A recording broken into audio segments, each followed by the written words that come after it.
위대하신 능력과 위엄의 하나님, 온 우주와 하늘이 하나님의 위대함과 놀라운 솜씨를 보여주고 있습니다.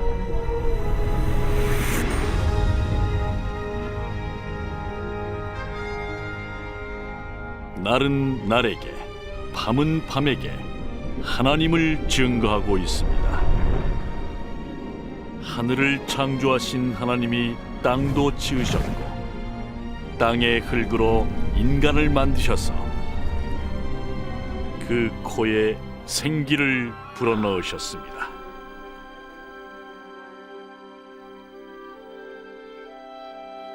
사랑의 하나님께서 자신의 형상대로 남자와 여자를 만드시고 하나님과 사귀게 하셨습니다. 그리고 처음부터 그들은 하나님을 경배하며 하나님과 조화를 이루며 살았습니다.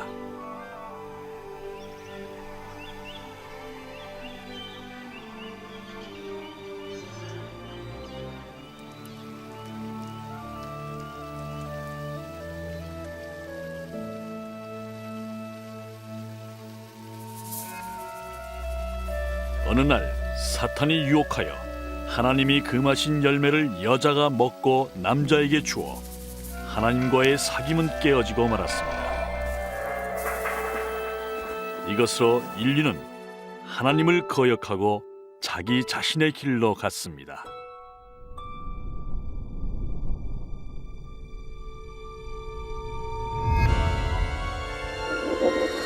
이 죄로 인하여 인간은 하나님을 떠나게 되었고 에덴 동산에서 쫓겨나게 되었습니다. 그러나 하나님은 여전히 인간을 사랑하시며 자신이 지은 피조물과 분리되는 것을 원치 않으셨습니다.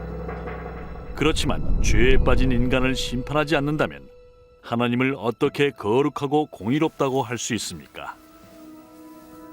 성경을 통해 하나님은 심판으로부터 세상을 구원할 계획을 보여주셨습니다. 이 계획의 첫 단계를 아브라함에게 보여주셨습니다.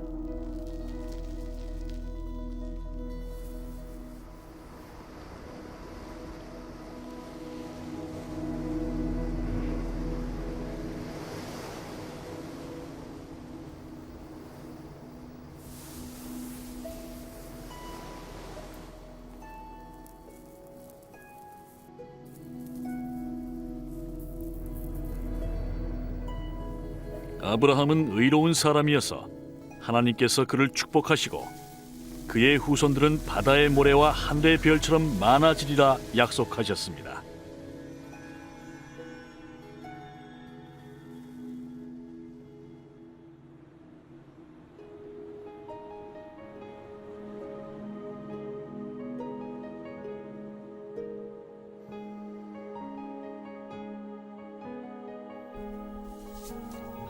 아브라함의 순종을 시험하려고 하나님은 그의 아들을 제물로 바치라고 말씀하셨습니다.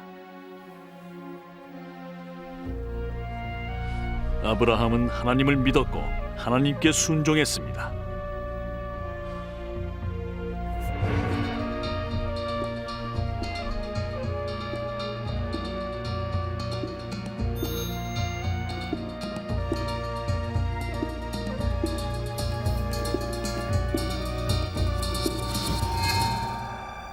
그런데 아브라함이 칼로 아들을 죽이려는 순간 하나님의 천사가 그를 막았습니다. 아브라함이 하나님을 경외하고 순종하는 걸 보신 것입니다. 그때 아브라함은 뿔이 나무에 걸린 어린 양을 보았고 아들 대신 그 어린 양을 잡아 하나님께 제사를 드렸습니다.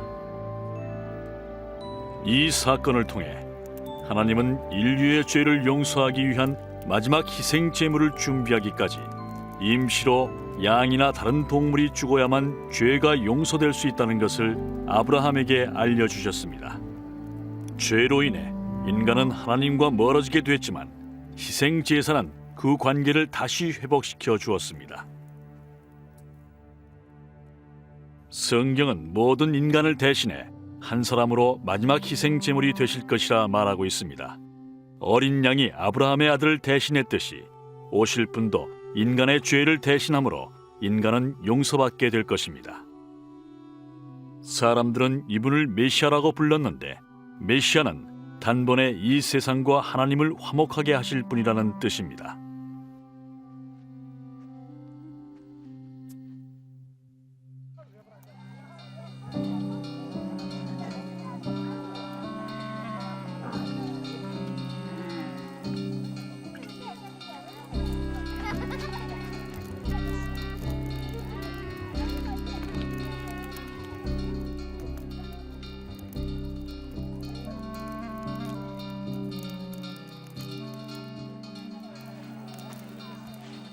선지자들은 이미 수백 년 전에 메시아에 대해 아주 자세하게 예언했습니다.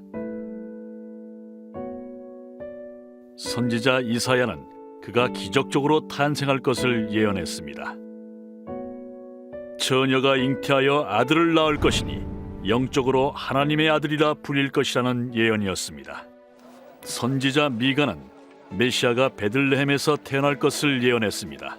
선지자 스가랴는 메시아가 나귀를 타고 예루살렘 성에 입성할 것과 제자 중 하나인 가롯 유다에 의해 배반당할 것을 예언했습니다.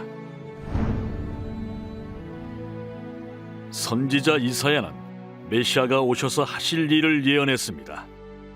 하나님의 기름 부음 받은 자가 오셔서 가난한 자에게 복음을 전하고 상한 자를 고치시며 포로된 자에게 자유를, 그리고 자기 백성을 구하러 오실 때 자유를 선포할 것이다.